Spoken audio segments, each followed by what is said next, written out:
ಪರಪ್ಪನ ಅಗ್ರಹಾರ ಜೈಲಿನಲ್ಲಿ ದಿನನಿತ್ಯ ನರಕಯಾತನೆ ಅನುಭವಿಸುತ್ತಿರುವ ನಟ ದರ್ಶನ್ ಕೋರ್ಟ್ನಿಂದ ಜಾಮೀನು ಪಡೆಯಲು ಹರಸಾಹಸ ಪಡುತ್ತಿದ್ದಾರೆ. ದರ್ಶನ್ ಅವರನ್ನು ಹೊರತರಲು ಇತ್ತ ಹೊರಗಡೆ ಪತ್ನಿ ವಿಜಯಲಕ್ಷ್ಮಿ ಅವರು ಸಕಲ ಪ್ರಯತ್ನ ಮಾಡುತ್ತಿದ್ದಾರೆ.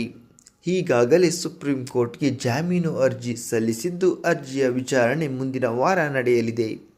ಅಷ್ಟರಲ್ಲೇ ವಿಜಯಲಕ್ಷ್ಮಿ ರೇಣುಕಾಸ್ವಾಮಿ ಪತ್ನಿ ಮಗನಿಗೆ ದೊಡ್ಡ ನಿರ್ಧಾರ ತೆಗೆದುಕೊಂಡಿದ್ದಾರೆ.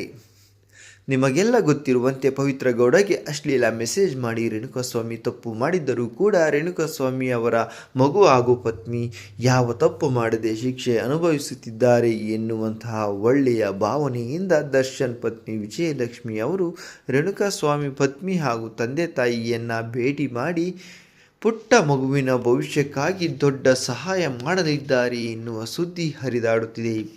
ಇದೀಗ ವಿಜಯಲಕ್ಷ್ಮಿ ಅವರು ಅವರ ಕುಟುಂಬದವರನ್ನು ಭೇಟಿ ಮಾಡಿ ಸಹಾಯ ಮಾಡಲು ಸಿದ್ಧತೆ ನಡೆಸಿದ್ದಾರಂತೆ. ಆದರೆ ಇದಕ್ಕೆ ಕಾನೂನು ಅಡ್ಡಿ ಉಂಟಾಗಿದ್ದು, ವಿಜಯಲಕ್ಷ್ಮಿ ಅವರು ಏನಾದರೂ ರೇಣುಕಾಸ್ವಾಮಿ ಕುಟುಂಬ ಭೇಟಿ ಮಾಡಿದರೆ ಈ ಕೇಸ್ನಲ್ಲಿ ತೊಂದರೆ ಆಗಬಹುದು ಎನ್ನುವ ಕಾರಣಕ್ಕೆ ಕೋರ್ಟ್ನ ಅನುಮತಿ ಪಡೆದು ಬಳಿಕ ರೇಣುಕಾಸ್ವಾಮಿ ಕುಟುಂಬಕ್ಕೆ ಸಹಾಯ ಮಾಡಲಿದ್ದಾರೆ ಎನ್ನುವ ಸುದ್ದಿ ಸೋಷಿಯಲ್ ಮೀಡಿಯಾದಲ್ಲಿ ಹರಿದಾಡುತ್ತಿದೆ. ವಿಜಯಲಕ್ಷ್ಮಿ ಅವರ ಈ ನಿರ್ಧಾರ ಕಂಡು ಅನೇಕರು ಮೆಚ್ಚುಗೆ ವ್ಯಕ್ತಪಡಿಸಿದ್ದಾರೆ. ವಿಜಯಲಕ್ಷ್ಮಿ ಅವರ ಈ ನಿರ್ಧಾರದ ಬಗ್ಗೆ ನಿಮ್ಮ ಅನಿಸಿಕೆ ಅಭಿಪ್ರಾಯಗಳನ್ನು ತಪ್ಪದೇ ಕಮೆಂಟ್ ಮಾಡಿ ತಿಳಿಸಿ.